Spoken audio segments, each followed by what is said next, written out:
Olá, eu sou Yelton Piancó, advogado da Jacobi Fernandes e Reolon Advogados Associados, e hoje vou tratar de um assunto que é de seu interesse. O senhor ou a senhora como servidor público e você que almeja tanto essa tão sonhada vaga no concurso público. Eu te pergunto, é possível a acumulação de 2 cargos públicos?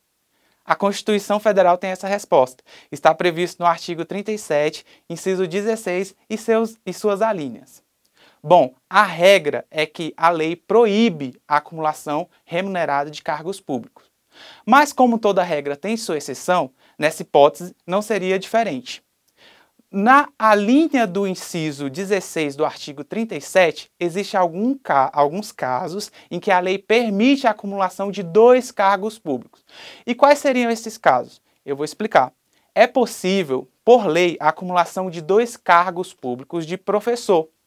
Mas será que o legislador está privilegiando essa classe que, apesar de ser indispensável para a sociedade, afinal o professor ele é tão essencial na formação de qualquer profissional, porque sem ele não existiria nenhum profissional, não é mesmo?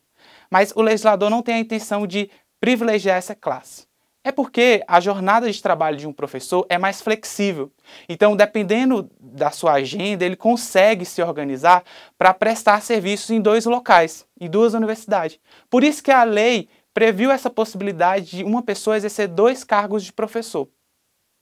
A outra hipótese elencada por lei, onde é possível a acumulação de 2 cargos públicos, é a hipótese da pessoa ser professor e exercer um cargo técnico ou científico. Mas o que seria esse cargo técnico ou científico? A título exemplificativo eu posso citar um advogado, um contador, né? Entre outros inúmeros. Mas atenção! Há um entendimento jurisprudencial que fala que, para o reconhecimento desse cargo técnico ou científico, é necessário um conhecimento prévio e específico sobre aquela determinada área. Ou seja, é necessário que haja um conhecimento que foi adquirido durante um ensino médio ou um curso superior, certo? Então, uma simples formação, a pessoa participar de uma palestra sobre como ser contador, ele não pode ser considerado já um contador, né? um profissional técnico e científico sobre aquela área. Não pode. É necessário. Esse entendimento, inclusive, foi sumulado pelo Tribunal de Justiça do Distrito Federal, a súmula 6, que fala que esse conhecimento deve ser prévio e específico. A última hipótese, e não menos importante, é a possibilidade da pessoa acumular 2 cargos privativos de profissionais de saúde, regulamentados. Mas onde estão regulamentados? O Conselho Nacional de Saúde, em sua resolução 218/97, estipula lá, né, quais são os cargos regulamentados privativos de saúde.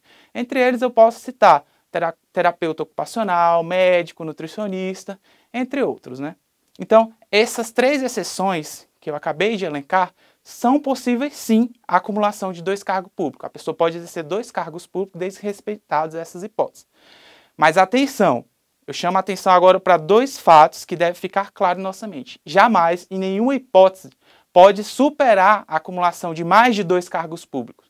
Ou seja, se existe um servidor que está acumulando 3 cargos públicos ou mais, ele pode ser, né, passível de responder um processo administrativo com, inclusive, a consequência de demissão. É claro, respeitando o contraditório, a ampla defesa durante essa fase de apuração, que é indispensável, né?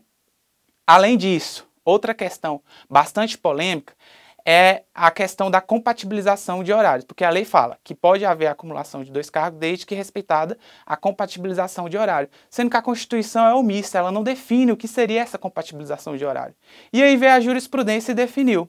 O que a jurisprudência definiu? Com base, é claro, no princípio da eficiência, da proporcionalidade, da razoabilidade, a jurisprudência definiu que o limite que deve ser respeitado dessa compatibilização de horário é 60 horas semanais. Ou seja, se a pessoa exerce 2 cargos que ultrapassem essas 60 horas semanais, um desses 2 cargos está sendo ocupado de forma ilícita.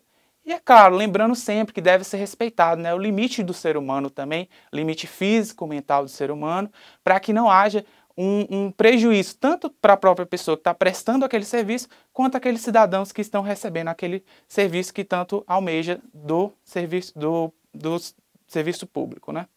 Bom, espero que você tenha gostado dessa breve explanação. E antes de terminar meu vídeo, eu queria só citar um caso que foi recentemente julgado pelo Tribunal Regional Federal da Primeira Região, no caso de uma professora que ela realmente questionava na justiça a ocupação, ela ocupava 2 cargos, né, de professores em 2 estabelecimentos, sendo que ultrapassava esses 60 horas semanais.